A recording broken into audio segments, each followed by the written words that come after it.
ថ្ងៃនេះយើងមកស្គាល់វិញ្ញាណទាំង5របស់មនុស្សតោះទៅអានសៀវភៅទាំងអស់គ្នាមនុស្សយើងមានវិញ្ញាណ5វិញ្ញាណទាំង5គឺអណ្ដាតយើងហៅថាជីវហាវិញ្ញាណត្រចៀកសោតវិញ្ញាណស្បែកឬដៃយើងហៅថាកាយវិញ្ញាណច្រមុះខៀនវិញ្ញាណនិងភ្នែកចក្ខុវិញ្ញាណវិញ្ញាណទាំង5ប្រាប់ឲ្យយើងដឹងពីអ្វីៗដែលនៅជុំវិញខ្លួនប្រាច់ឧទាហរណ៍ម្ដាយខ្ញុំកំពុងចៀនចេកខ្ញុំឮសំឡេងប្រាច់ចេញពីផ្ទះ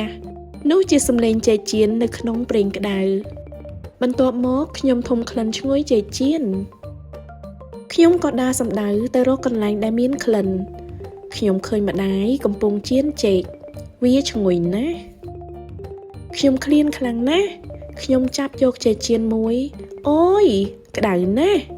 នៅពេលចេកចៀនត្រជាក់ខ្ញុំអាចញ៉ាំវាបានហើយខ្ញុំយកចេកចៀនមួយខ្ញុំទំពាចេកចៀនឬសូរច្រប់ចេកចៀននេះឆ្ងាញ់ណាស់នៅក្នុងឧទាហរណ៍ខាងលើខ្ញុំប្រើវិញ្ញាណទាំង5គឺឮសំឡេងប្រាច់និងច្រប់ឃើញម្ដាយនិងផ្ទះចេកចៀនធំក្លិនចេកចៀនប៉ះចេកចៀនក្តៅភ្លក់រសជាតិចេកចៀនដ៏ឈ្ងុយឆ្ងាញ់វិញ្ញាណទាំង5អាចជួយការពារខ្លួនយើងនៅពេលដែលយើងចាប់កាន់វត្ថុអ្វីដែលក្តៅ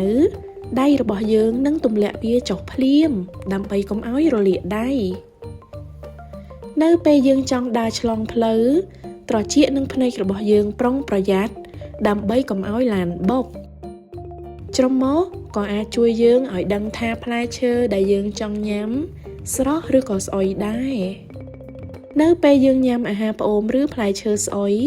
អណ្ដាតរបស់យើងនឹងប្រាប់ថាវាជាអាហារមិនល្អមនុស្សគ្រប់គ្នាមិនមែនសុទ្ធតែមានវិញ្ញាណ5នោះទេអ្នកខ្លះខ្វះវិញ្ញាណណាមួយតាំងពីកំណើតអ្នកខ្លះបាត់វិញ្ញាណណាមួយដោយសារជំងឺ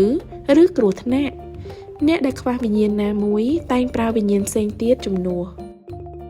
ឧទាហរណ៍មនុស្សពិការភ្នែកអាចអានសៀវភៅបានដោយសារប្រើដៃតើប្រើដៃអានសៀវភៅបានយ៉ាងដូចម្តេចពួកគាត់អានដោយប្រើម្រាមដៃដើម្បីស្ទាបអក្សរដែលផុសឡើងពីក្រដាសនោះគឺអក្សរស្ទាបមនុស្សថ្លង់គឺដោយសារមិនអាចស្ដាប់ឮឬបាត់សោតវិញ្ញាណប៉ុន្តែគាត់អាចមានទំនាក់ទំនងជាមួយអ្នកដទៃដោយភាសាពិសេសនោះគឺភាសាសញ្ញា